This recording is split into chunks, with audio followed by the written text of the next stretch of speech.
Okay, it's Ipswich against Plymouth. Two promoted sides meet this Saturday. Good evening, Ian. How are you? Yeah, we're still riding that crest of a wave towards the Premiership.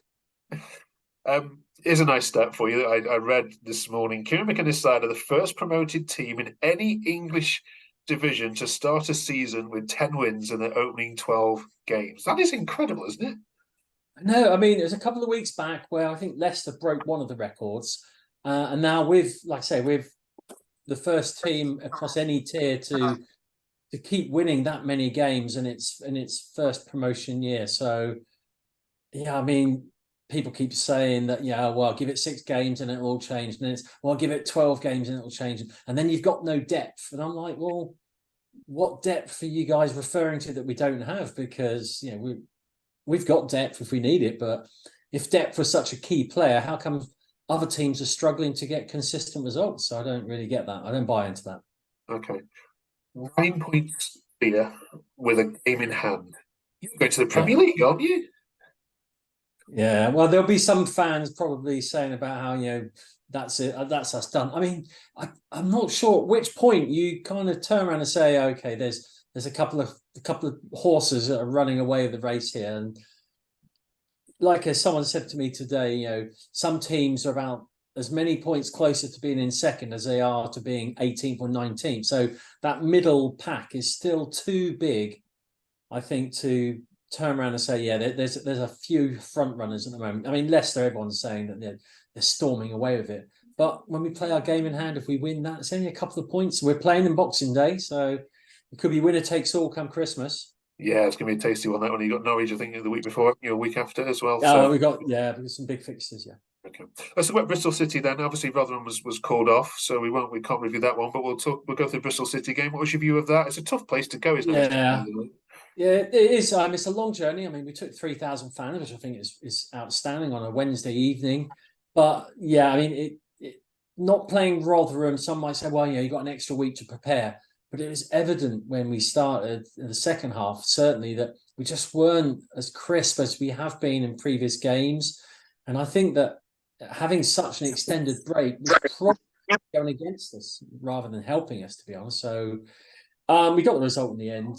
Bristol, credit to them, second half, they really kind of started, putting us under a lot of pressure.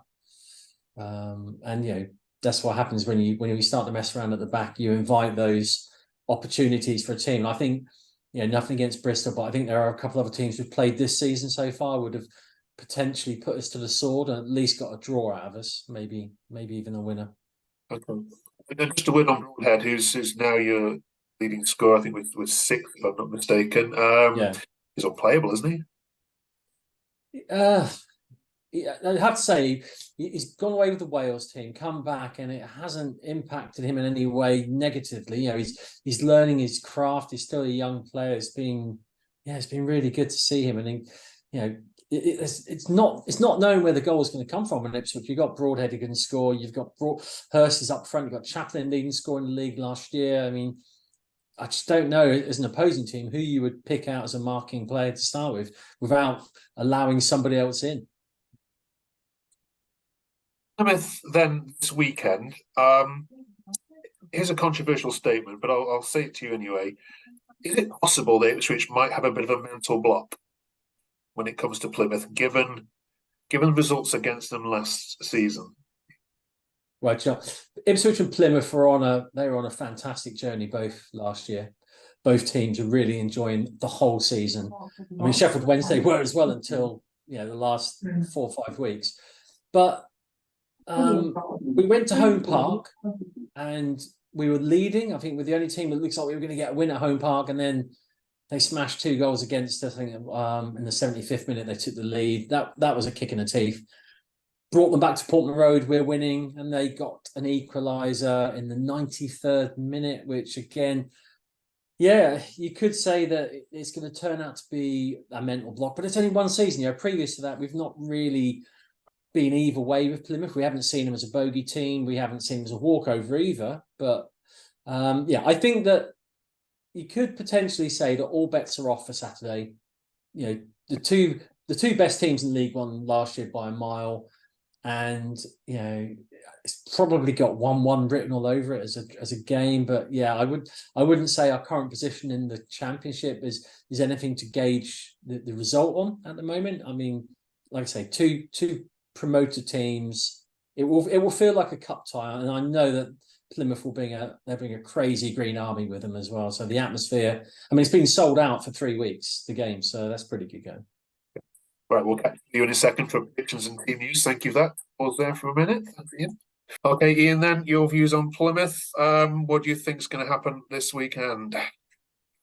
Yeah, it's a game of talisman. I think Cooper's back for Plymouth now, and he was a fantastic goalkeeper. He really is, and I know that he brings a lot of confidence in the team. For us, it's Wes Burns. He's out injured with the shoulder, so I think it's really going to come down to Kieran McKenna's choice of who he brings on the right wing. Jake Jackson's his normal go-to man, but he wasn't that great at Bristol. He's one of his poorer games, so it's potential to see Amari Hutchinson start, and if he does, there's going to be fireworks. I mean, the guy is amazing. I want to always say Ipswich going to win, but something's saying it could be another one of these 1-1 draws with a heart-stopping last-minute goal from either Plymouth or Ipswich. So I'm thinking it's going to be a 1-1 draw, unfortunately. Bit of deja vu from last year, right? Yeah. Okay. All right, Jayden, let's get a prediction from you then, please. Yeah, I think 1-1 as well. I think I'll go Mumba to score. Nice one. And Craig? I'm gonna go with Jordan Houghton to score. I think he's gonna get our defensive midfielder. I think he's gonna get a goal from a corner. It'll be 1-1 as well. Okay. Do you just before we let you both go? Obviously, you've played Sheffield Wednesday this week. Do you have any sympathy, given that the three of you came up together for how difficult they're finding this league and how relatively easy, obviously, Plymouth are finding it, but how much of a stroll it is for Ipswich? I have no sympathy for Sheffield Wednesday whatsoever.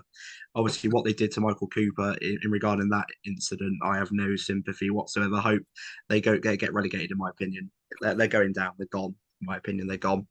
Yeah, I knew you'd say that. Jayden? You know what? I would have a lot of sympathy, but after that statement the owner put out, and then the sacking of Darren Moore, the undeserved sacking of Darren Moore before the season had even started, yeah, I can't have any sympathy for a club run like that. And Ian, you've got any heart? Yeah, I feel sorry for Darren Moore because he tried to build a team, and there's players in that Sheffield Wednesday team still there, like Gregory, and I just don't know what's going on. I mean, they've got great fan following, but a lot of forums, there's a lot of Sheffield Wednesday fans who are quite full of it. So you get what you sow, and karma can be a bitch. Pardon my French. All right, newly promoted sides don't stick together. All right, thank you for joining us, folks. Enjoy the game. Ipswich against Plymouth on Saturday. Enjoy it, folks. And we'll see you. Catch you next week. Thank you very much. Cheers, Cheers, Mark. Thank you.